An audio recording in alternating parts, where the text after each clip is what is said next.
여왕은 아름다운 성에서 살았습니다. 그녀는 꿈꾸던 딸이 있었습니다. 그 아이는 검은 머리에 백설공주의 피부를 가졌습니다. 따라서 그들은 그녀를 백설공주라고 불렀습니다. 여왕은 곧 죽었습니다. 왕은 오랫동안 슬퍼하지 않았고 1년 후 새로운 여왕을 궁전으로 데려왔습니다. 그녀는 아름다웠지만 화가 났습니다. 여자는 마법의 거울을 가져왔습니다. 매일 그녀는 그에 대한 그녀의 반성에 감탄하고 그에게 똑같은 질문을 했습니다. 누가 세상에서 가장 아름답습니까? 거울은 항상 진실만을 말해왔습니다. 따라서 정직하게 여왕의 아름다움을 칭찬했고 여자는 행복으로 빛났다. 백설공주는 자랐고 매년 그녀의 아름다움은 더 밝아졌습니다. 그리고 이제 다시 한번 거울에 말하면서 여왕은 이제 그녀가 세상에서 가장 아름답지 않지만 백설공주라는 응답을 들었습니다. 여왕은 자신의 궁전에서 이것을 견디지 못할 것입니다. 그녀는 충실한 하인에게 공주를 뚫을 수 없는 덤불로 이끌고 죽이라고 명령했습니다. 그러나 하인은 여왕을 위해서도 달콤한 소녀를 죽일 수 없었습니다. 그는 공주를 어두운 숲으로 데려와 그녀를 놓아주었습니다. 그리고 그는 자신이 성으로 돌아와 여왕에게 그녀의 명령을 따랐다고 말했습니다. 오랫동안 공주는 모든 종류의 숲 주민들의 도움을 받아 숲을 헤매었습니다. 백설공주는 그들에게 매우 친절해서 강한 친구가 되었습니다. 저녁에 공주는 우연히 작은 집을 우연히 발견했습니다. 그녀는 그것에 들어가 집에 아무도 없다는 것을 알았습니다.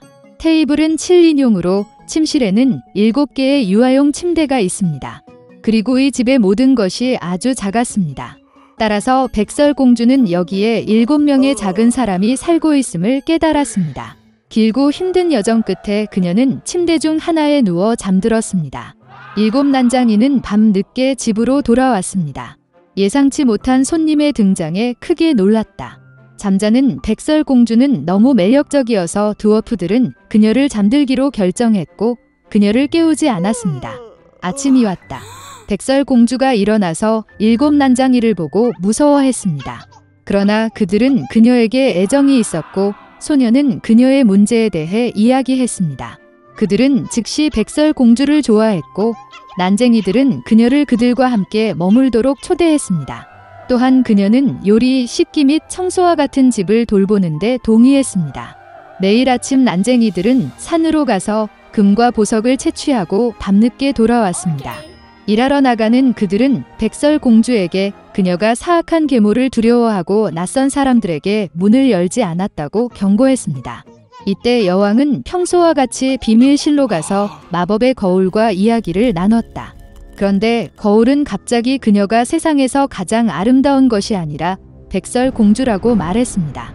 공주가 아직 살아있고 집에 있는 놈들과 함께 살고 있다는 것을. 여왕은 매우 화가 나서 백설공주를 직접 다루기로 결정했습니다.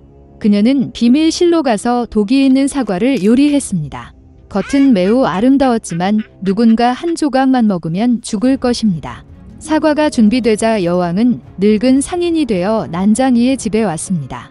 달콤한 노파를 보며 백설공주는 그녀에게 미안함을 느꼈다. 그녀는 아무것도 의심하지 않고 집을 떠났습니다.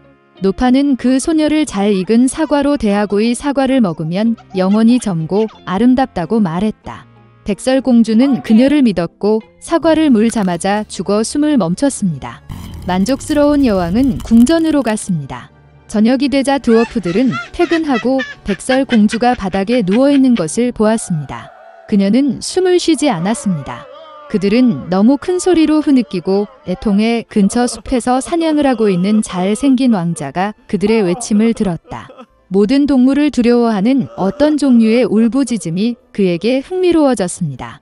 왕자가 난장이의 집을 발견했을 때 백설공주를 보았습니다. 그녀는 너무 아름다워서 어린 왕자가 즉시 그녀와 사랑에 빠졌습니다. 그는 백설공주를 치료할 수 있는 의사가 있기 때문에 드워프들에게 그녀를 데리고 성으로 데려가도록 설득했습니다. 드워프들은 그것을 허용했습니다. 그런 다음 왕자는 하인에게 공주를 어깨에 매라고 명령했습니다. 그리고 그들이 그녀를 안고 있을 때 하인들이 덤불을 우연히 발견하고 뇌진탕으로 백설공주의 입에서 독사과 한 조각이 떨어져 깨어났습니다. 어린 왕자를 보고 그 소녀도 그와 사랑에 빠졌고 그와 결혼하기로 했습니다. 그들은 또한 사악한 계모를 결혼식에 초대했습니다. 백설공주가 아직 살아있고 이제 길고 행복한 삶이 그녀를 기다리고 있다는 분노로 여왕은 마법의 거울을 깨고 다시는 보지 않았습니다. 옛날 옛적에 어린 소녀가 있었다. 부자 아버지가 사악한 계모와 결혼하자 그녀는 두 딸과 함께 집에 정착했습니다. 그들의 얼굴은 아름답고 하얗지만 그들의 마음은 사악하고 잔인했습니다. 그리고 불쌍한 소녀에게 힘든 시간이 왔습니다. 아침부터 저녁 늦게까지 그들은 물을 나르고 스토브를 데우고 음식을 요리하고 설거지를 하고 빨래를 하는 등 더러운 일을 하도록 강요했습니다. 게다가 이복 자매들은 최대한 그녀를 화나게 하기 위해 최선을 다했습니다. 그들은 그녀를 조롱하고 완두콩과 밀을 재에 부었고 그녀는 앉아서 그들을 골라 했습니다. 저녁에 일에 지쳤을 때 그녀는 침대가 아닌 스토브 옆바닥에서 자야 했습니다.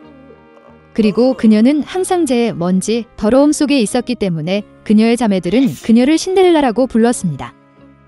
그러나 어느 날 왕은 3일 동안 계속되는 잔치를 시작하고 그의 아들이 신부를 선택할 수 있도록 그 나라의 모든 아름다운 소녀들을 잔치에 불렀습니다. 2명의 지명된 자매가 그들도 잔치에 올 수 있다는 것을 알았을 때 그들은 즉시 옷을 입고 정리하기 시작했습니다. 신데렐라도 춤추고 싶었지만 새엄마는 드레스도 신발도 없고 더러워서 그녀를 놓아주지 않았습니다. 그리고 사악한 계모는 재에 밀 한 그릇을 부어 신데렐라가 2시간 안에 그것을 모으면 언니들과 함께 갈 수 있다고 말했습니다. 신데렐라는 정원으로 나가서 울었다. 그리고 나서 2마리의 흰 비둘기가 날아와 다른 새 무리가 뒤를 이었습니다. 그들은 재를 휩쓸고 쪼개기 시작했고 그래서 그들은 그릇에 있는 모든 곡물을 선택했습니다. 1시간도 채 안 되어 일을 마치고 모두가 돌아왔습니다. 신데렐라는 계모에게 그릇을 가져와서 잔치에 갈 수 있다고 생각하면서 기뻐하기 시작했습니다. 그러나 그녀의 계모는 어쨌든 그녀를 들여보내지 않을 것입니다. 그녀는 신데렐라에게 등을 돌리고 딸과 함께 공을 향해 달려갔다. 집에 아무도 없을 때 신데렐라는 바닥에 앉아 슬픔에 잠겼다. 그리고 나서 2마리의 흰 비둘기가 날아와서 다른 새 무리가 날아와 드레스와 신발을 벗었습니다. 그녀는 빨리 드레스를 입고 신부에게 왔습니다. 그들은 그녀의 이복 누이와 계모를 보았고 그것이 이상한 공주일 것이라고 생각했습니다. 그녀는 황금빛 드레스를 입고 너무 아름다웠습니다. 그들이 신데렐라라는 사실은 결코 생각하지 못했습니다. 왕자는 그녀를 만나러 나와 그녀의 손을 잡고 춤을 추기 시작했습니다.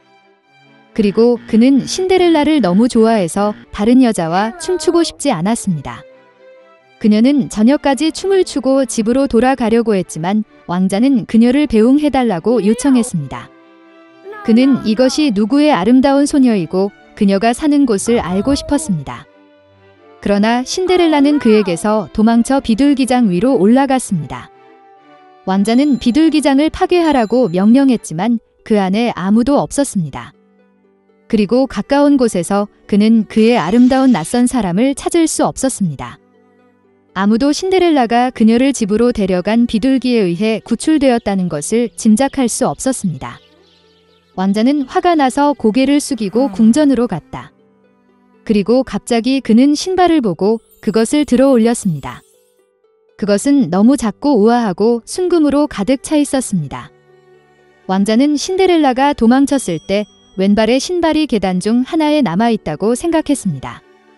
왕자는 기뻐했고 이 신발의 여주인과 신발이 어울리는 사람을 찾으라고 명령했습니다. 그는 그 신발과 결혼할 것입니다. 부모는 무도회에서 돌아왔고 신데렐라가 제 위에 셔츠를 입고 잠들어 있고 난로 옆에 희미한 불빛이 켜져 있는 것을 보았습니다. 2 자매는 내일 금색 구두를 입을 만큼 운이 좋기를 바라면서 방으로 갔다. 다음 날 왕자는 집에 와서 장래의 아내의 신발을 신어보고 싶은 사람은 모두 나와야 한다고 말했다. 2 자매가 나왔고 계모는 신데렐라를 집에 가두고 그녀를 내보내지 않았습니다. 언니는 작은 신발을 입었습니다. 여동생이 입어보았습니다. 신발이 좋습니다. 왕자는 곧 떠날 뻔했지만 신데렐라는 창밖으로 나와 그에게 달려갔다. 그리고 그녀는 신발을 신었고 그것은 그녀에게 딱 맞았습니다. 왕자는 그녀의 눈을 들여다보았고 그가 춤을 추는 아주 아름다운 소녀를 그녀에게서 알아차렸습니다. 그는 신데렐라를 데리고 그녀를 말에 태우고 그녀와 결혼식을 하기 위해 탔습니다. 그리고 그는 자매들과 계모들에게 그들의 집에 갇히고 결코 그곳에서 내보내지 말라고 명령했습니다. 이것이 그들이 악의와 속임수로 처벌받은 방법입니다.